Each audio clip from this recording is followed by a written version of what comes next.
DeKalb Schools TV, the best in edutainment.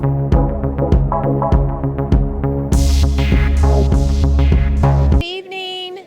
Hi, everybody. Thanks for coming out. I'm Jennifer Caracciolo. I work at the district office in communications. We're so glad to have you here at the meeting. This is our first of 3 meetings. We have one meeting tonight, I think one in 2 weeks, the 17th, and then we just set a third meeting on after the break. And so we'll be sending that information to you. But we're excited that you came out so you can share information with you and get feedback. I know that Principal Elder is here someplace. We wanted to thank her for coming out this evening too as well. Our Chief Operations Officer, Eric Hofstetter, is here tonight. He's going to share some information with you. If you are unable to attend, hello, we're going to post this online so people will be able to watch us online. We actually do have a number of people in attendance, so I know if you're watching this online, it may not look like it, but we have a lot of people in the back of the room tonight. So after Mr. Hofstetter shares some information, we are going to turn this, we will open it up and I'll walk around with index cards to get questions and we'll do a Q&A at the end. Sound good? Do you want to say a few words?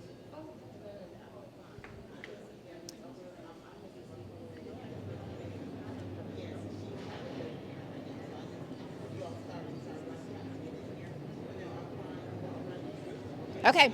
So I'm going to turn it over to Mr. Hofstetter, and then at the end, I'll walk around with index cards to get your questions, and we'll do a Q&A, and I will honor your time and get you out of here by 7:30. Mr. Hofstetter. Hello, Idlewood, and thank you for coming tonight. And for those of you who are from other schools, we appreciate you coming here tonight as well. Today is our first information meeting.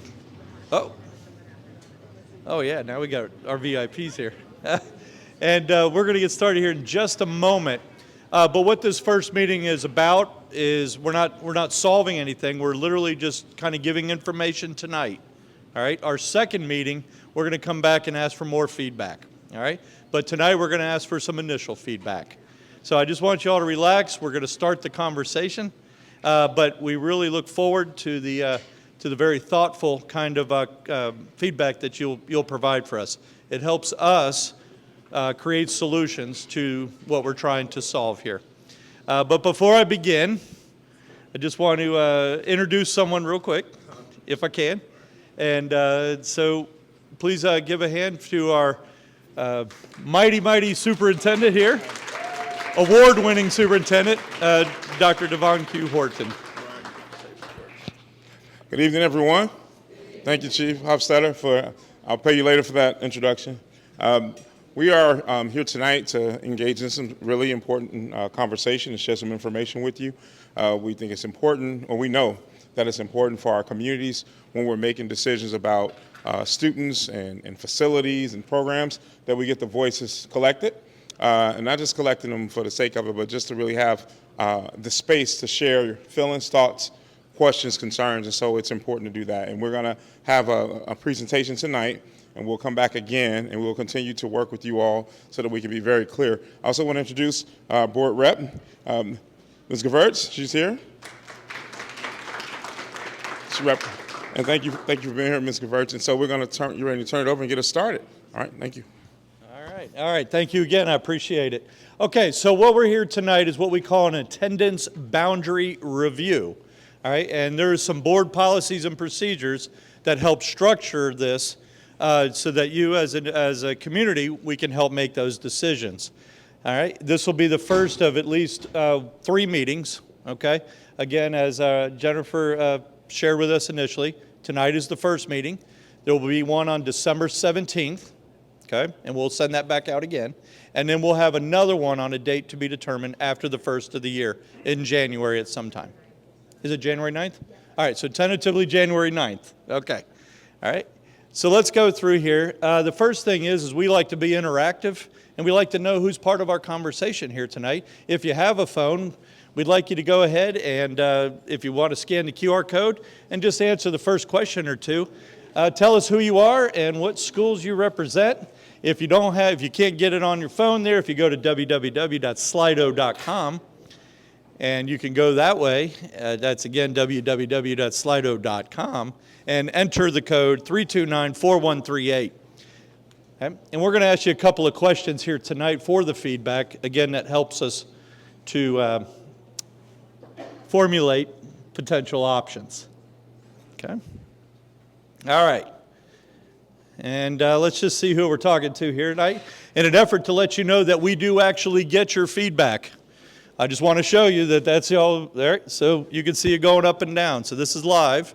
And then again, then we print it out once we're done so that we know it's here. But it's really important for me and for our team to know and for you to know that we do get this feedback and we do look at it. All right? And we do read it. All right? So it looks like we got wow, almost 2/3 of us here are staff. Just a quick show of hands. Who's a staff member? Hey, thank you for all you do. I appreciate every one of you, eh? So I know you still got to grade papers, right? So we're going to be quicker. How's that? All right. Going on here next. The next one is, which school are you primarily connected with here in the Tucker cluster, or any other school for that matter? I'll give you a moment there. And that way, again, we kind of know who we are, all right, and who we're talking with. This is a word cloud, so the bigger the word, the more people that are involved. So, yep, welcome Idlewood, obviously. Tucker Middle. All right, we got some Tucker Middle fans. All right. We got Tucker High School fans as well. All right. I'll let that go for a moment or two.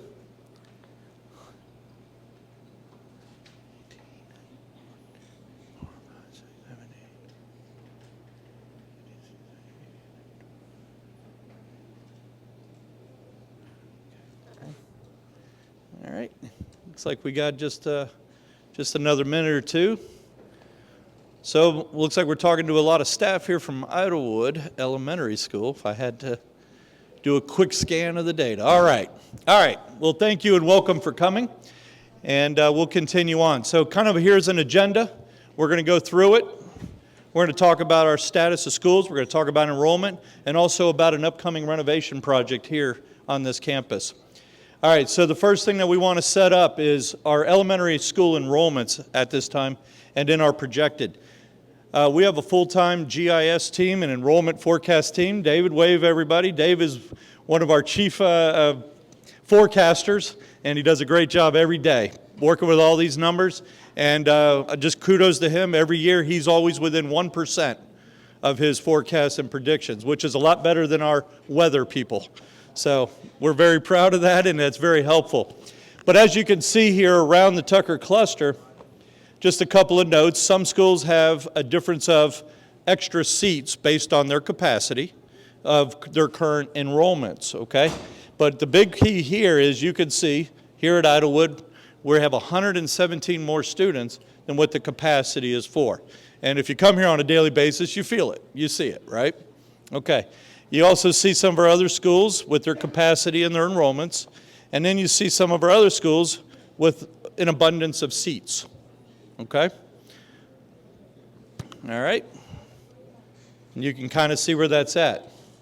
Now, this is what we call a heat map, right? And it's kind of interesting to see where do our families of our students and where do our students live. And as you can see down here in the Idlewood area, the brighter red it is, the more people are in that area, right? So you can see large pockets right in here in the Idlewood area, a little bit up here, right, coming up the roads, right? You see those, and then you see everything else that's not. It either means that it's more spread out, right? Generally speaking, it's spread out around the boundaries. But here in Idlewood, it's already a very kind of a small district, but there's a lot of people who live right here in this area, all right? Which if we go back, probably explains some of this overage number, right? Makes sense, got it? All right. All right, so a couple of things. First of all, we're having a project here, and thank you to the board for supporting it because it's in motion, and we're getting ready to start doing some work here this summer, all right? It's a project completion date. We're looking somewhere, around 27 by the time we're done, 2027. So it's going to take about 2 years. It's going to be a pretty extensive. It's going to involve all kinds of goodies, new roof, new HVAC, the inside, new kitchens, right? We're going to renovate a lot of the bathrooms, all right? So we're looking at doing some work on the outside with adding extra driveways for busing, right? Extra parking, all right? As you can see on the map, and as you're all well aware, we have about 10 or 12 modular units out back. Now, it is a goal of the district so that every child is learning on an inside of a permanent building, all right? And this is the key here. In order for us to do this project and to do it quicker is we need more space, right? And you may hear some projects, we talk about swing space, okay? We don't have any available seats here, nor do we have any room to bring any more modular units in, right, and still function as a school. So when we look at this screen right here, and we see adjacent schools with available seats, and we see one school with not enough seats, it causes us to look at the attendance boundary first in order to make sure that we're providing for the children, okay? So that's what's pushing this review. One, a major renovation project to occur here at the school, which is much needed. All right, and of course the timing and our ability to get it done and be fiscally responsible. Obviously, the faster we get it done, the more money the district saves that we can put back into other facilities or more into this facility.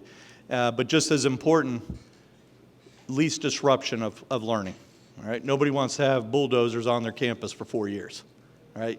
It's a lot.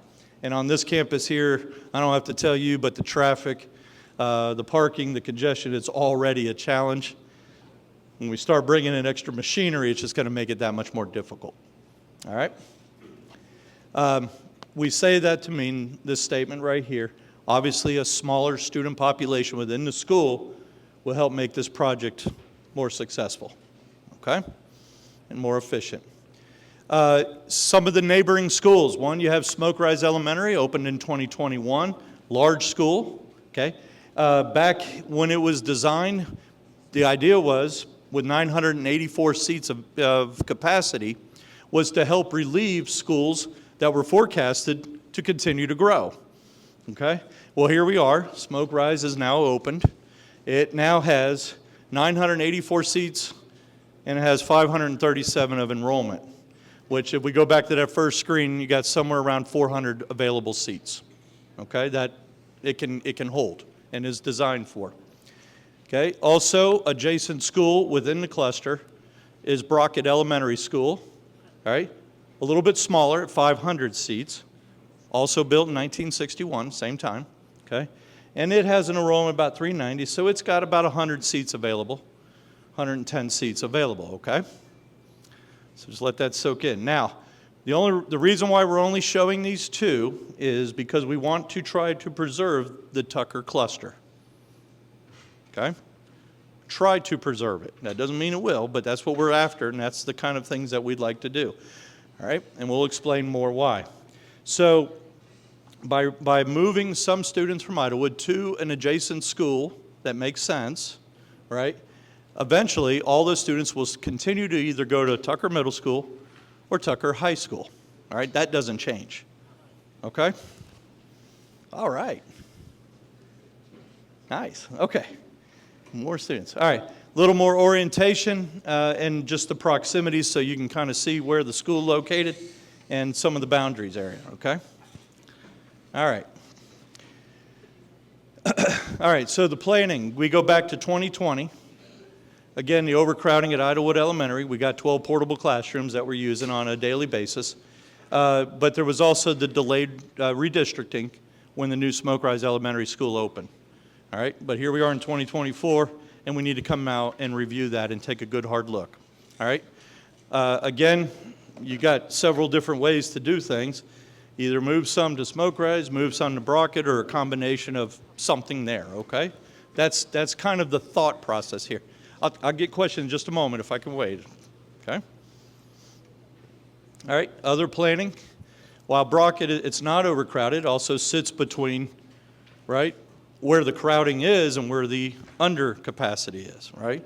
So that's why all this is kind of where we're focusing on, because I think it's just common sense when you see it that you're going to see that it's going to have an impact somewhere, right? Or potentially, if that's what's decided.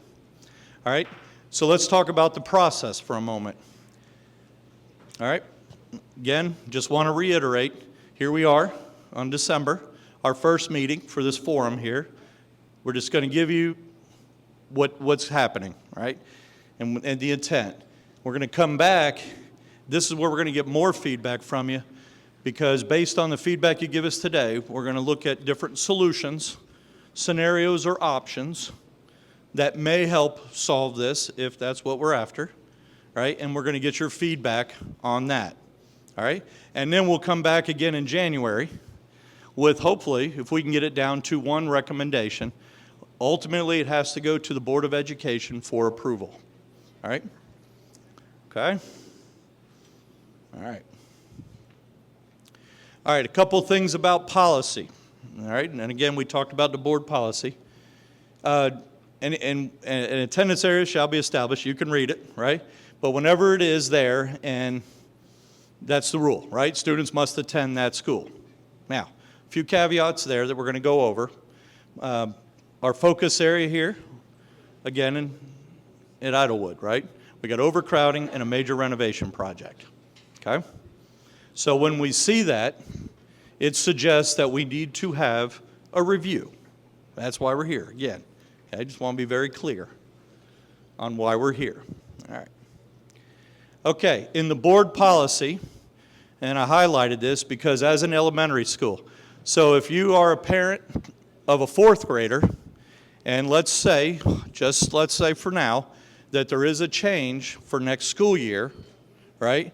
If you are a fourth grader who's going into fifth grade, you can exercise by board policy, no, I want to stay here at Idlewood and finish out my fifth grade year here before I go on to the middle school. That's written in policy with the board. Now, the interesting thing, and it's very important, transportation won't be provided. So there won't be busing to the school from where you're at if you're in that change zone. So you can stay here if you're a rising fifth grader. Okay? But you have to provide your own transportation. Okay? That's board policy. Okay? Let's let that for a second. Okay. All right. So as we begin this feedback session, all right, we'll try to framework, because the more thoughtful feedback we get, and we will consider, okay, it helps us to try, for all of us, to come up with a solution that's for the greatest good, all right? With that, we have a few guiding principles, all right? One, we want to prioritize equitable access to high instruction for all children. So not only here at Idlewood, but for potential other receiving schools, okay? That's a priority, right? That's what we're here for, is good learning and equitable learning. Second thing is we want to evaluate, not just here at Idlewood, but through what we call a district-wide perspective. How does this impact other schools? We got to be very mindful not to create a problem somewhere else, okay? Third, we want to minimize disruption, right, to the greatest number of students, all right, and families. So what does that look like? All right, and then lastly, obviously we have to comply with board policy and or other laws that may come into play. All right, that's law, we got to do it. So using those as our guiding principles, all right, we then go through a process. And this is our criteria. This is also written in our board manuals and our board procedures, okay? And it's the same for everyone across the school district. So we have three primary criteria first that we use in order to make solutions, right, or options. And you can see where it's geographic proximity, right? We're not going to take somebody from here, and it doesn't make sense to send them down to Arabia Mountain area or way up in northern part of Dunwoody, right? I mean, unless that's what we really want to do, it's something that we need to consider, all right? Second, the instructional capacity. We don't want to overload another school either, right? And again, create a problem there. And third, what's the projected enrollment at that school for the next few years, right? Because it might be okay now, but the following year we're going to get more kids there, so that's not always a good spot, all right? So we will consider this as our primary criteria. Now, we know that it's not that simple all the time. So there is set up 7 secondary criteria, okay? And we're going to go through those real quick. So when we get to the primary criteria, we use that first, but there's several options for each one of these. Then we start to narrow it down by looking at the secondary criteria. Obviously, safety and traffic patterns. And these are not in any particular order, folks. All right, they're just seven ideas. Previous redistricting. We don't want to redistrict a school every year or every 2 years. We try to create stability. So whatever moves that we make, we want it to be there no less than 3 years, preferably longer, okay? And that's for stability of children and financing and everything else. 3 special programs, right? We have plenty. We have special needs programs. We have English language learner programs and a host of other programs out there. We need to be mindful of how that impacts not only this school, but a potential receiving school. Okay? 4th, intact neighborhoods. Now, what does that mean? If you're going to move or change a boundary, we don't want to split it between, let's say, apartment complexes necessarily, right? Try to get a whole neighborhood, right? If that's one thing that we look at, okay? And if you can, great. If you can't, then we got to talk about it, all right? 5, the actual condition of the facility, right? Can it truly operate with that number of students and operate effectively? Or are we putting you in a place that also needs air conditioning and roofing and other things like that? So we need to look at that as an option. 6, the school feeder alignment, right? That's why we talked about the Tucker cluster, okay? When possible, we try to keep that intact right now. Does it always work? No, it may not. But that's what you're going to hear help us to decide what's important, okay? And then last, obviously we need just efficient and economical operations, okay? We got to be able to afford what we can do, all right? Has everybody got it? Everybody understand? I'm going to let that sit there for a second because this is what I'm going to ask you about, okay? So if you got your phones, we're going to talk a little bit more about that. So the first thing, when you look at the 3 primary criteria, geographic proximity, instructional capacity, projected enrollment, which one of those is most important to you?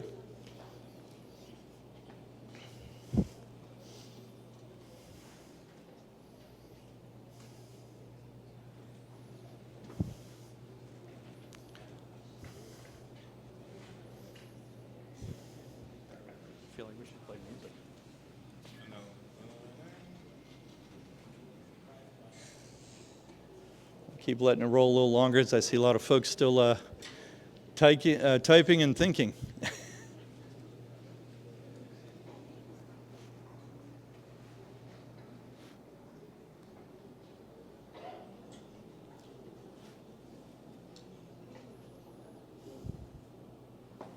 Okay.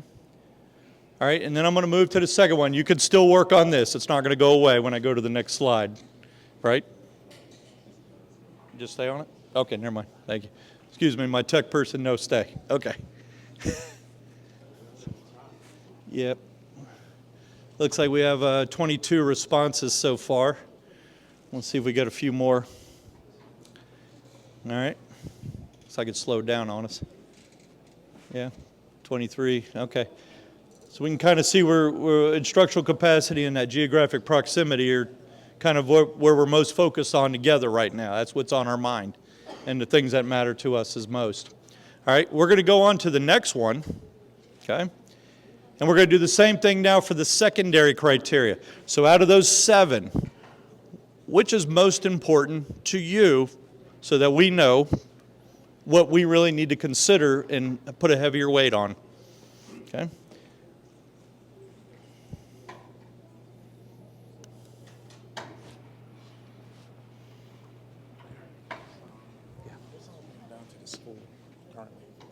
I'm sorry? What are we working on for the school currently? It's going to start in 25. Rehab. Yeah, we're going to do the underground structure out there, and then we're going to do the other segment. Depending on the schedule, we could put it off. We delay it. No, I said We're going to start on. Yeah, I was thinking about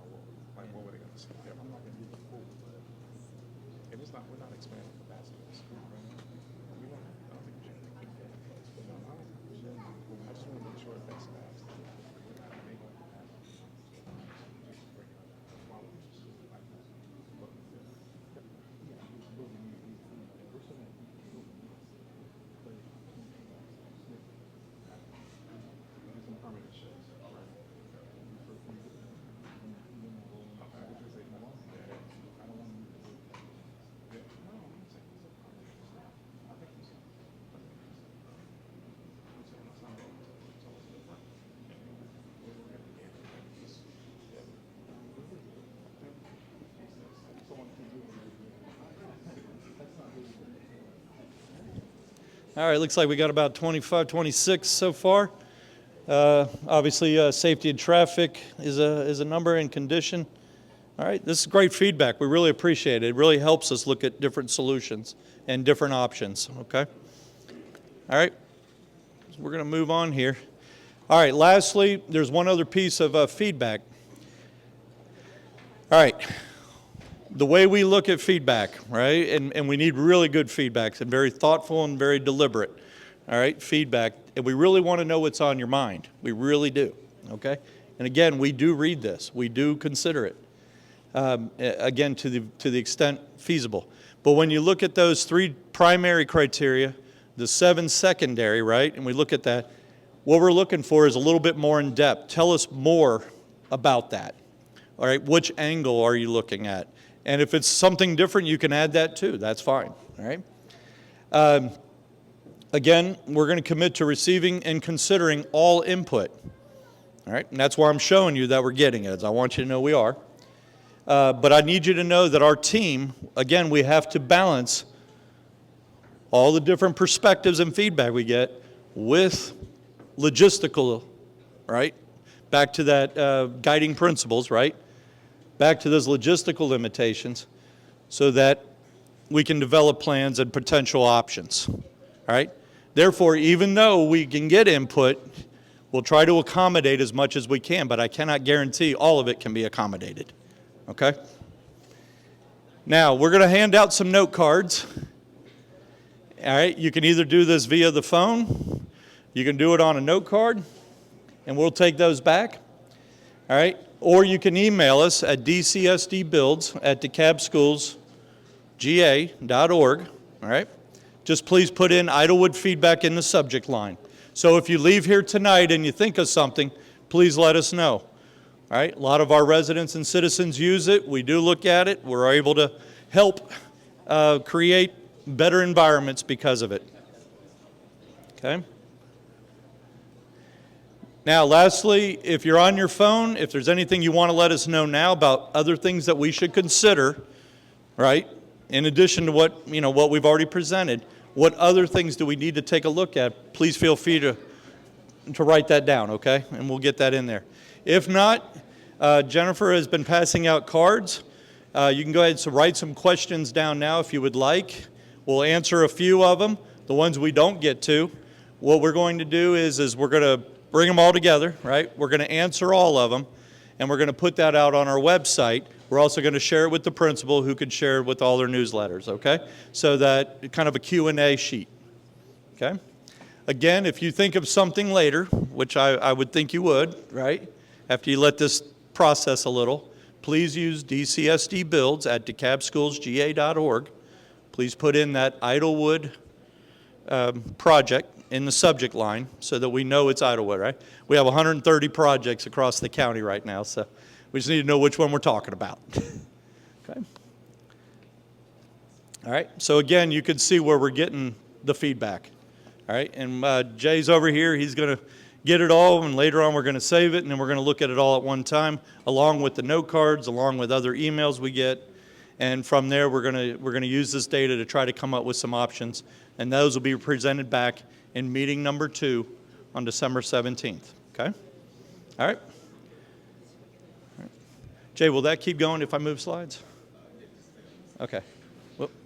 Oh, stay on it? Oh. All right, let me just show you this one first, and then we'll hit it. Again, other places I just want to orient you to, and I'll go back to it. We have, again, our email, all right? Please put Idlewood Elementary School.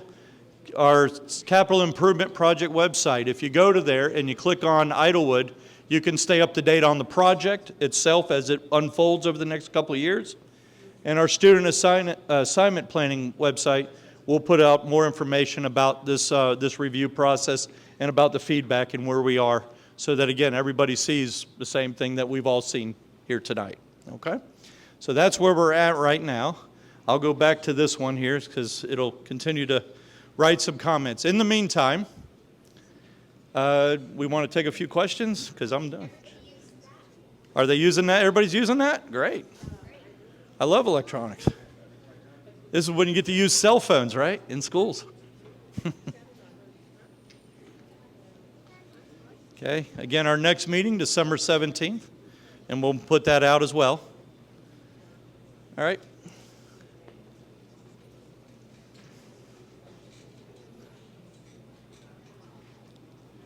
This is, I'll probably try to pass the school with over 400 empty administrators that remain at Idlewood. Yeah, great stuff. Okay, this will work. This is the kind of stuff we need. Let us know what's on your mind. Do we have any note cards? Oh, you're coming. Great. Okay. All right. I'm just going to leave it there for a minute because I think we have to, right, in order to keep it going. All right.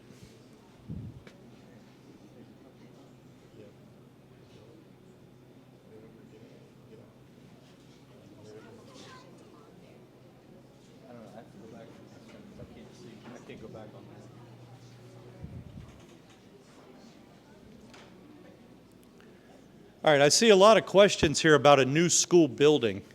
Is that a new school building here? That's what we were promised. Okay.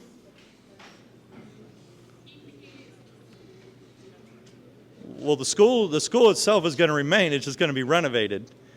We're not planning on making any additions to the current school, okay, and adding a building or anything of that nature. That's not in the plans. What was approved by the board and the high-level scope of projects was a renovation of the current existing campus. Okay. I know there was discussion. In all fairness, it was kind of preceded me being here. All right, but I understand there was discussion about whether or not we should rebuild this school. But I believe when it finally came to the end, what was approved was no, we're going to renovate this school. Okay, and I believe that's also how Smoke Rise was rebuilt, because it had needs there too, but it was built with larger capacity to relieve the area schools' growth. Okay, that was the plan. All right, we talk about environmental impact while students and staff are in attendance during the renovation period. Yeah, absolutely. So we're actually doing a couple projects right now across the district where they're active construction sites. We work with contractors who do this all the time for a living in schools. We will have enough fencing and all kinds of stuff where it will be sealed off from the children. Any large, heavy type of construction that may be needed will not occur when students or staff are on campus. We schedule those during breaks, summertime, things of that nature. But during the school day, there'll be parts of the building that will not be accessible. They will have doors and all kinds of boards where you can't get through there, so that the workers can go ahead and get up and tear out the ceilings, rewire, run air conditioning, and all of that, right? That's what we're here for, okay? So we got 2 questions that came in outside of the questions and comments that were submitted online. So the first question is, my family's question is that I'm a walker who takes proximity is very important to me. Will that be taken into consideration when changing attendance boundaries? Yep, absolutely. So that's part of that proximity to schools. As you can see back, let me hit this one here real quick, if I can go back a little bit. Excuse me. And again, we don't have anything written down. This is step 1, is getting feedback on the whole process. But when we go back to that map, right, and where do students live, right, we know we're about close to 200 students over capacity here, somewhere in that range, 175 to 200, right? by using the proximity, we got to figure out what's the best way, potentially, solutions, options, right? Nothing's approved yet, of where enough students live, right, in order to make that kind of goal. All right? So it could be a small area, it could be a larger area, right? But that's what we're trying to decide and determine. Okay? Does that make sense? With that, we'll obviously look at proximity, right? Okay. Thank you. Okay, this is a two-part question. If geographic proximity is the first consideration, why not move to the Stone Mountain cluster? Why not use Stone Mountain Middle School as a swing space? So that is being undertaken in our student assignment planning process. If anyone here who's a member of that, they're looking at all the clusters, okay? This one just precedes it a little bit because of the notion of the project. For us to be able to start this summer, we really need to move some children off campus, all right? If we don't, that's fine. It's just going to take a lot longer, and it will cost the district more money because it just takes longer to do. And you're going to have more bulldozers here and everything else just for a longer period of time. It can still be done, all right? But when we start moving to other clusters, now you're changing all the patterns and the enrollment patterns for those schools as well. It's not out of the question by any means, all right? But it is something that we will consider, okay? Again, no decisions have been made. This is just step one of the review process. But I appreciate that question. It is something that we do need to take a look at. Could you please go back to that slide that gives the feedback form?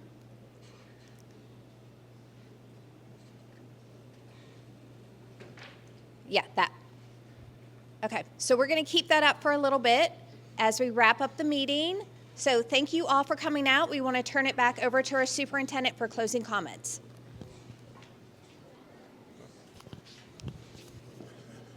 Again, thank you all. This is never comfortable work to do for any of us on our side, as well as those families is going to be impacted. But what I can say is that what we will provide and what we will offer is the same type of quality education that you receive here at your beloved school here in Idlewood. It's a school that is open, it is space, we have room, and we will also be able to build this school, or I would say modernize the school to a level where it's acceptable, and it's really set for our students to thrive and live and be able to grow in. Again, this is a process that it predates my entire administrative team to some degree, and almost a great deal of the board. And we're not hiding behind it. We think the idea actually works as where we are, and we're going to put the work in it. And we're not going to stretch and have our students out in trailers and things of that nature. That's a big priority for us across the district, to begin to minimize how students and our staff have to teach and work out of trailers and get them all in the school for safety. We will have more of these meetings. We're going to take a lot of the thoughts that was laid out in this slide, and also that we're getting in question from you all. I'm sure we'll get other emails. We're taking it all under consideration, and we're going to continue to work with you.